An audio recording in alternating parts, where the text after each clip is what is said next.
in my life.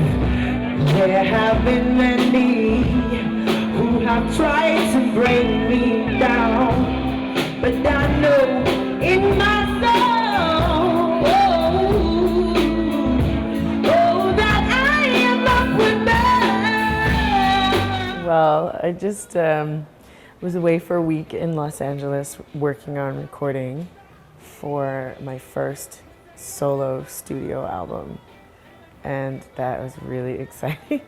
I'm kind of going through the process of working with different producers to find like the perfect songs, and doing co-writes or writing songs myself and doing some co-production. So it's all really exciting and quite new for me actually, which is always good, I think, to stay current and stay interested in what you're doing by challenging yourself to do new things. So for me, that's that. So hopefully by next year, I'll have something to put out so people can listen to it.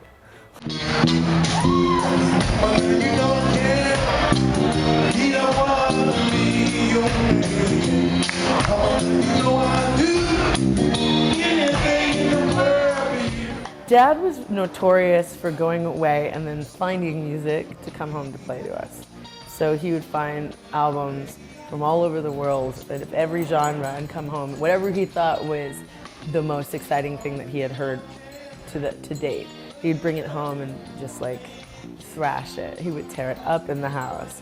And then the most of the times when I actually heard my dad play, it was either live or at like parties with friends and family members.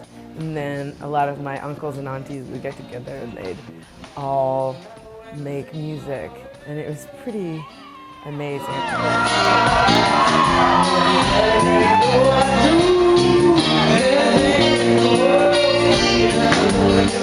When you look back on that, I was being like nurtured with all this beautiful music all the time. So it was great.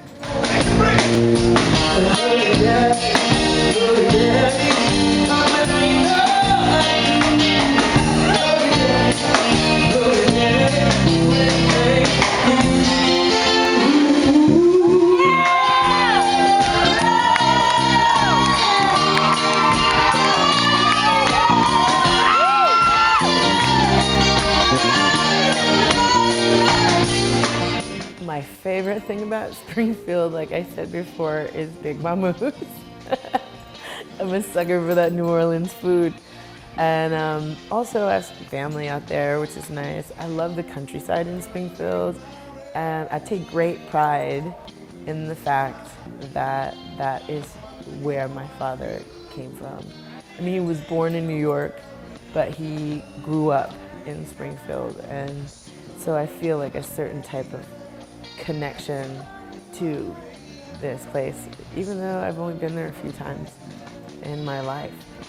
The first of which was where I got my first barbershop haircut. Yep, Dad took me around the corner, got my sides done, and I was also where I got to see my first concert of choice at the age of 9. Color Me Bad. I was obsessed. So my mom and dad took me to the concert with my cousin.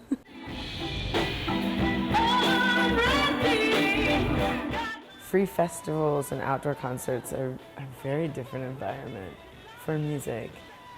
There's a lot more freedom, there's so much variety.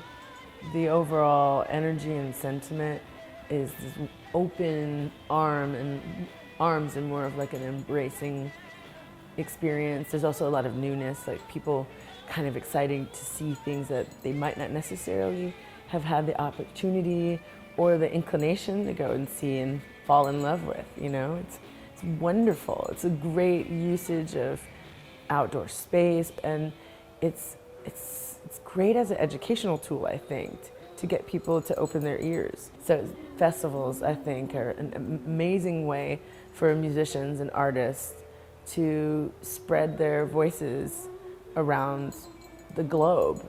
You know, there's so much opportunity there, and it's a great place for interaction. And inspiration, I think. I've got a new single called March that's coming out on the new record by a band called Electric Wire Hustle. So that should be coming out next month or August, and it'd be great for people to look out for that. It's called Aeons, and I'm very excited about that. So that's immediately next. And I hope people check me out on my Facebook or Instagram. It's just Deva Mahal, and if they want to keep an eye on what I'm doing next, it's a great place to go. And I'm really excited for what comes next. I'm playing on August the 8th at 1:15 p.m. So don't miss out.